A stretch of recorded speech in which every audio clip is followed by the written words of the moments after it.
बहुत समय पहले की बात है। चंदनपुर का राजा बड़ा प्रतापी था।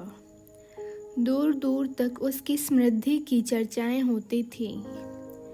उसके महल में हर एक सुख सुविधा की वस्तु उपलब्ध थी, पर फिर भी अंदर से उसका मन अशांत रहता था। उसने कई ज्योतिषियों और पंडितों से इसका कारण जानना चाहा। बहुत से विद्वानों से मिला। किसी ने कोई अंगूठी पहनाई तो किसी ने यज्ञ कराए, पर फिर भी राजा का दुख दूर नहीं हुआ। उसे शांति नहीं मिली। एक दिन भेष बदलकर राजा अपने राज्य की सैर पर निकला।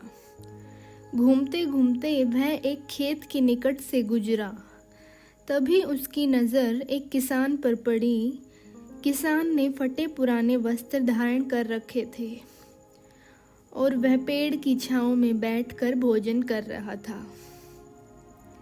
किसान के वस्त्र देख राजा के मन में आया कि वह किसान को कुछ स्वर्ण मुद्राएं दे दे, ताकि उसके जीवन में कुछ खुशियां आ पाए। राजा किसान के सम्मुख जाकर बोला, मैं एक राहगीर हूँ। मुझे तुम्हारे खेत पर ये 4 स्वर्ण मुद्राएं गिरी मिली। चूंकि यह खेत तुम्हारा है, इसलिए ये मुद्राएं तुम ही रख लो। किसान बोला, ना ना सेठ जी, ये मुद्राएं मेरी नहीं हैं। इसे आप ही रखें या किसी और को दान कर दें। मुझे इनकी कोई आवश्यकता नहीं है। किसान की यह प्रतिक्रिया राजा को बड़ी अजीब लगी। वह बोला, धन की आवश्यकता किसे नहीं होती, भला आप लक्ष्मी को ना कैसे कर सकते हैं। सेठ जी, मैं रोज 4 आने कमा लेता हूँ और उतने में ही खुश रहता हूँ। किसान बोला, क्या आप सिर्फ 4 आने की कमाई करते हैं और उतने में खुश रहते हैं? यह कैसे संभव है? राजा ने अचरज से पूछा। सेठ जी, किसान बोला, प्रसन्नता इस बात पर निर्भर नहीं करती कि आप कितना कमाते हैं या आपके पास कितना धन है। प्रसन्नता उस धन के प्रयोग पर निर्भर करती है। तो तुम इन 4 आने का क्या क्या कर लेते हो? राजा ने उपहास के लहजे में प्रश्न किया। किसान भी बेकार ही बहस में नहीं पड़ना चाहता था।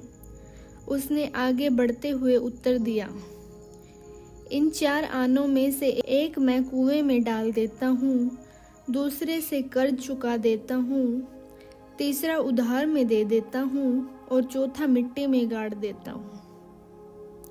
राजा सोचने लगा। उसे यह उत्तर समझ नहीं आया। वह किसान से इसका मतलब पूछना चाहता था, पर वो जा चुका था। राजा ने अगले दिन ही सभा बुलाई और पूरे दरबार में कल की घटना कह सुनाई और सबसे किसान के उस कथन का अर्थ पूछने लगा। दरबारियों ने अपने अपने तर्क पेश किए, पर कोई भी राजा को संतुष्ट नहीं कर पाया। अंत में किसान को ही दरबार में बुलाने का निर्णय लिया गया। बहुत खोजबीन के बाद किसान मिला और उसे कल की सभा में प्रस्तुत होने का निर्देश दिया गया। राजा ने किसान को उस दिन अपने भेष बदल कर भ्रमण करने के बारे में बताया और सम्मानपूर्वक दरबार में बैठाया। मैं तुम्हारे उत्तर से प्रभावित हूँ और तुम्हारे 4 आने का हिसाब जानना चाहता हूँ। बताओ, तुम अपने कमाए हुए 4 आने किस तरह खर्च करते हो, जो तुम इतना खुश और संतुष्ट रह पाते हो? राजा ने प्रश्न किया। किसान बोला, हुजूर, जैसा कि मैंने बताया था, मैं 1 आना कुएं में डाल देता हूँ, यानी अपने परिवार के भरण पोषण में लगा देता हूँ।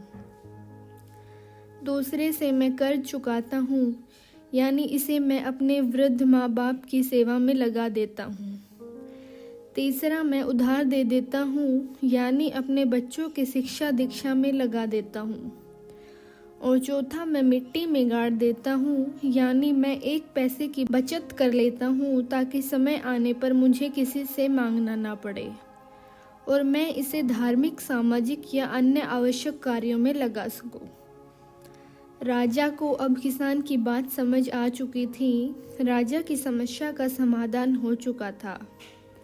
वह जान चुका था कि यदि उसे प्रसन्न एवं संतुष्ट रहना है तो उसे भी अपने अर्जित किए हुए धन का सही उपयोग करना होगा।